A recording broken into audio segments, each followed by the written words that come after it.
La vie solitaire d'une vierge. Ma vie est un océan de solitude et de douleur. Mon cœur est enchaîné à une tristesse perpétuelle et elle est devenue ma seule compagne fidèle. Parfois, je me demande si je suis condamnée à cette destinée solitaire pour le restant de mes jours. Suis-je la seule à vivre cette détresse? Jamais je n'ai goûté à l'amour d'un homme. Jamais je n'ai eu l'occasion de ressentir l'amitié. À l'aube de mes 50 ans, je suis encore vierge. Est-ce que cette existence si dépourvue de joie mérite d'être vécue? Aujourd'hui, j'ose enfin vous confier mon histoire. Je suis issue d'une famille d'immigrés. Nous sommes arrivés en France avec mes parents alors que j'avais 5 ans.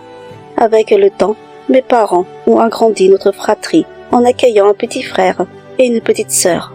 Mon père, un homme à la fois violent et rigide, imposait sa loi à la maison. Ma mère, docile et soumise, subissait souvent les coups assénés par mon père. La peur de notre père nous accompagnait en permanence. Alors, nous avions appris à obéir sans faille, à éviter tout faux pas. Nous vivions cloîtrés. Mon père nous interdisait de sortir et d'avoir des amis. Notre seul échappatoire résidait dans les murs de l'école, où une mince lueur de bonheur se faufilait entre les rires partagés avec les autres enfants. À l'âge de 15 ans, j'ai rencontré un garçon au collège. Il était beau et gentil. Nous passions beaucoup de temps ensemble pendant les pauses dans la cour de l'école. En dehors de l'école, nous nous écrivions des lettres. Il était le premier garçon à qui j'ai eu des sentiments amoureux. Cette année-là a été la meilleure de ma vie. À la fin de l'année scolaire, il m'a invité à la boum de l'école. Je voulais vraiment y aller. Consciente que mon père s'opposerait à cette sortie, j'ai supplié ma mère de me couvrir pour cette soirée. J'ai prévu de sortir discrètement après le dîner et de rentrer vers 23 heures une fois que mon père serait endormi. Ce soir-là, la mère de mon copain était censée venir me chercher pour nous conduire à la fête, puis revenir nous chercher vers 23 heures. Après le dîner, je suis discrètement retournée dans ma chambre pour me préparer, vêtue d'une longue robe blanche. L'excitation m'envahissait pour cette première sortie. C'était ma toute première boum, et l'effervescence bouillonnait en moi. Ma mère m'a fait sortir en douce. Mon cœur battait la chamade, tandis que je me laissais emporter par l'anticipation de cette soirée tant attendue. Nous nous tenions la main, lui et moi, tout au long de la soirée. Et puis vint ce slow, ce moment suspendu dans le temps, où nous avons dansé, blottis, l'un contre l'autre. J'étais si heureuse. Cette soirée demeure à jamais gravée dans ma mémoire. Même aujourd'hui, lorsque je contemple les vieilles photos prises ce soir-là, je me transporte mentalement, revivant ces instants de bonheur et de joie partagés avec ce garçon. Lorsque j'ai franchi le seuil à 23 heures, encore perdu dans les méandres de mon bonheur, je n'aurais jamais imaginé que ma vie allait changer à tout jamais. Lentement, j'ai ouvert la porte. La surprise m'a figé sur place, saisie d'une terreur profonde en croisant le regard glacial de mon père. Précipitamment, je me suis dirigée vers ma chambre pour me changer. À peine mon pyjama enfilé que la porte s'ouvrit brusquement. Mon père se jeta sur moi, me plaquant au sol et empoignant mes longs cheveux. Il les enroula autour de sa main. En sanglots, je le suppliai de me pardonner. Soudain, une douleur atroce me coupa le souffle et je sentis ma peau se désintégrer. Mon père, un fer repassé à la main, le pressait sur ma cuisse, puis sur mes fesses, tout en me traitant de traîner.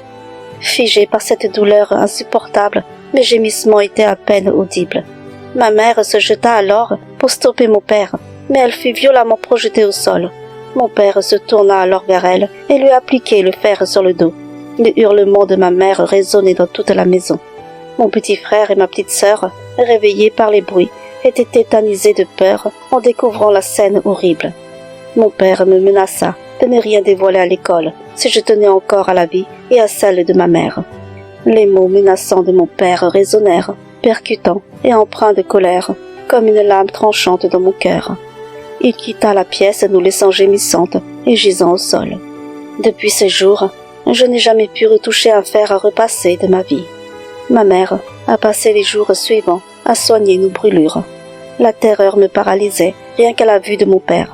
Une peur dévorante qui nous enserrait tous. Nous étions tous sous son emprise. Il a jeté tous nos maquillages qu'on gardait secrètement, et on avait dorénavant interdiction de nous maquiller. 3 jours plus tard, je suis retournée à l'école, boitant, les séquelles physiques s'ajoutant aux blessures invisibles. Mon copain s'est approché avec bienveillance, cherchant à prendre de mes nouvelles, mais je l'ai complètement ignoré, incapable de soutenir son regard. La peur inculquée par mon père était enracinée profondément en moi, étouffant toute forme d'émotion. La joie de vivre s'était dissipée, laissant place à un vide désolant. Après une semaine d'ignorance, mon copain a finalement cessé de tenter de me parler et notre relation s'est terminée. Les années qui suivirent, je me sentais toujours comme un spectre, condamné à l'invisibilité. Sous le joug implacable de mon père, je continuais à vivre une existence vide, privée de tout lien social, telle une marionnette docile. Les règles strictes de mon père dictaient que nous devions avoir aucune relation ni amis, et toujours rentrer à l'heure. Nos vies étaient entièrement régies par les décisions de notre père, et plus les années s'écoulaient, et plus il resserrait son emprise sur nous. Après mes études, j'ai décroché un emploi, mais la perspective de quitter la maison et d'abandonner ma mère, mon frère et ma sœur était insupportable, alors je n'ai pas eu le courage de m'enfuir. Mon père exerçait une surveillance constante sur chacun de nos mouvements. Je devais rentrer chez moi immédiatement après le travail. À l'âge de 20 ans, ma petite sœur a commencé à sortir en cachette avec un garçon. Je redoutais les conséquences terribles que notre père ne manquerait pas d'infliger à ma sœur si jamais il l'apprenait. Alors, je faisais tout pour la couvrir. Cependant, un jour, mon père a fini par la prendre et ma sœur fut battue violemment. Nous étions tétanisés, incapables de lui venir en aide sur le moment. Les jours qui ont suivi, ma sœur était séquestrée à la maison. Elle ne pouvait pas sortir si elle ne mettait pas un terme à sa relation avec son petit ami. Face à la détresse de ma sœur, j'ai pris une décision radicale. J'ai rassemblé les économies accumulées au fil de mes années de travail pour les lui remettre, et j'ai organisé sa fuite. Elle a rejoint son petit ami et ils sont partis vivre dans une autre ville. Mon père, consumé par la fureur, a banni ma sœur de la famille. Quelques années plus tard, mon frère s'est marié et miraculeusement, mon père a accepté cette union. Après le mariage, mon frère et ma belle-sœur ont décidé de vivre avec nous pendant un certain temps. Cependant, l'attitude de mon père était de plus en plus insupportable. Les tensions grandissaient et finalement, ils ont pris la décision de partir et de construire leur propre foyer. Je me suis retrouvée seule avec ma mère, encore prisonnière de cette maison. Les années s'écoulèrent et je me retrouvais toujours engluée dans la monotonie de ma routine, prisonnière des allers-retours constants entre la maison et mon lieu de travail. Par moments, sous prétexte d'effectuer des courses, j'emmenais ma mère secrètement dans un restaurant, bravant ainsi l'interdiction imposée par mon père. Dans ces instants fugaces, nous savourions le goût de la liberté. D'autres fois, lorsque mon père était absent, ma mère et moi saisissions l'occasion de nous échapper pour retrouver ma sœur dans un lieu de rendez-vous. Elle s'était mariée à son copain et maintenant, ils avaient 3 enfants. Au fil du temps, j'ai contemplé avec tendresse les enfants de mon frère et de ma sœur grandir. Mais un jour, une réalisation me frappa violemment. Je me rapprochais déjà de la 50aine et les rides marquaient impitoyablement mon visage. Mon père, devenu vieux et malade, n'avait plus la force de me nuire. Et pourtant, son emprise persistait en moi, semblant intemporelle.